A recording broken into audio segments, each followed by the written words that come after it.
Before it was devastated by the tsunami, the province of Aceh had seen a different, slower kind of devastation, a 28-year-long civil war which had left an estimated 14,000 dead.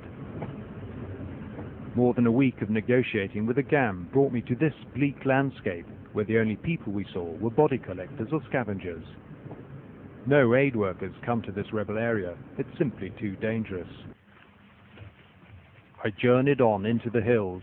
If this came off, I'd be the first journalist to meet with the separatists since martial law was introduced in 2003. I met up with GAM fighters. They led me a short distance through the jungle, where branded as terrorists and living as fugitives, they hide away. Meeting with the rebels is strictly illegal.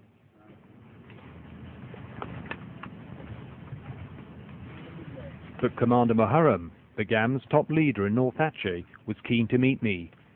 He'd trekked for 14 hours through the night. He wanted to explain the GAM struggle in one of the world's longest-running and least publicized civil wars. I wanted to know how the tsunami would affect the conflict.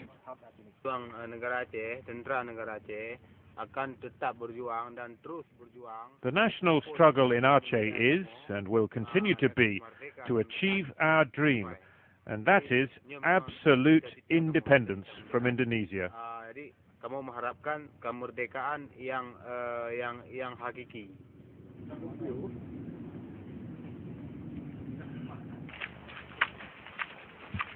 I was taken to their camp along the coast. The Indonesian government claims that the rebels financed their cause through extortion, theft and ransom. But despite the government's warnings to aid agencies, the GAM have never been known to kidnap foreigners.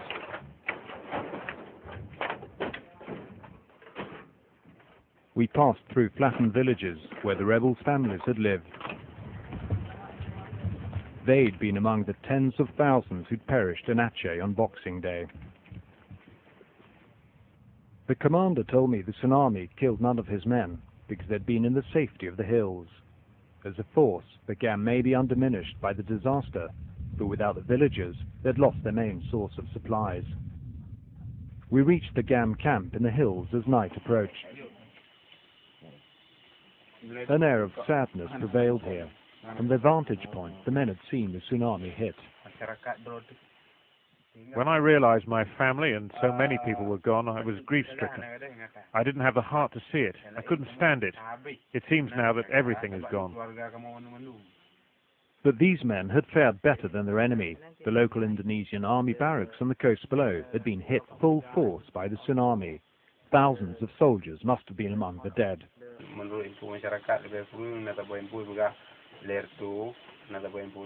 The units which were at Linky and other places nearby, including a mobile brigade, were gone, and also an entire battalion.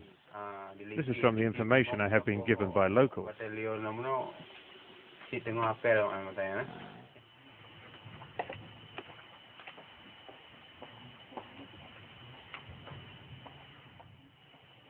The tsunami has brought the eyes of the world to this most devoutly Muslim part of Indonesia.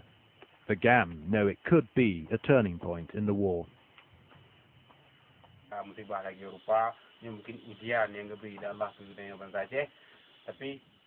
Perhaps the tsunami will be a test for our struggle, but the nation of Aceh will see this as a lesson, and we will continue to carry on with our dream for complete independence.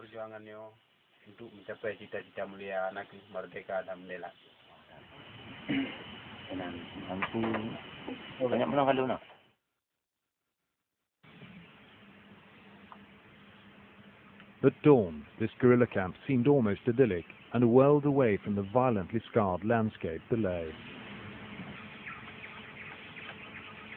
In a place also scarred by violent conflict, the government, the UN and the rebels have all now promised to push for an end to decades of bloodshed. The GAM declared a temporary ceasefire the day after the tsunami, but even as the government talked peace, its troops were sweeping the hills, searching for the rebels who they accuse of looting and robbing aid convoys. So Aceh remains in a high state of tension.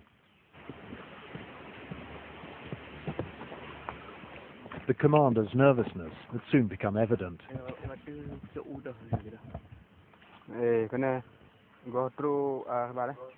Lookouts spotted armed and uniformed men heading in their direction from the plains below.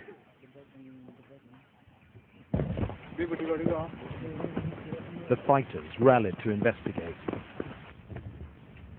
The commander had told me that his strategy for the past 2 years had simply been to avoid contact with the Indonesian army.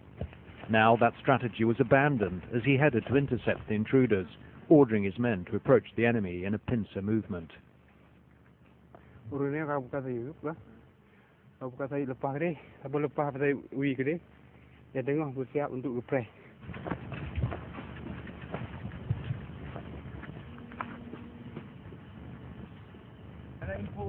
Suddenly, the commander realized they weren't enemy forces at all, but his own men. They'd been escorting some villagers to a refugee camp. He was furious that they were returning later than ordered, and that they hadn't called him to say when they were arriving. What he didn't know was that their mobile phone batteries had run out.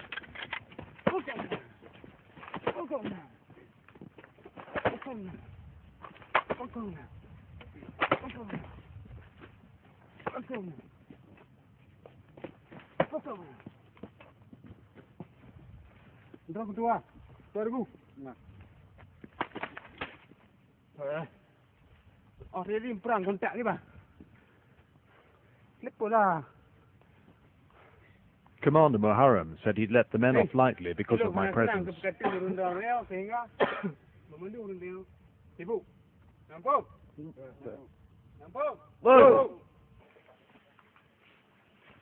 Back at the camp, his mobile phone was a constant interruption. Some calls were to coordinate body collections, others to fix aid deliveries to locals and food for his force.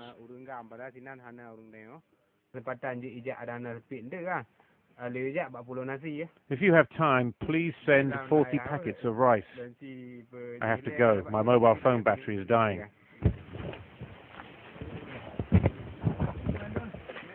The proposed ceasefire would benefit GAM, not the Indonesian army. On the run for 2 years, the rebels need to regroup. They know the government's unlikely to allow that. At some point, they'll attack us again. We have learned to expect this from our previous experiences.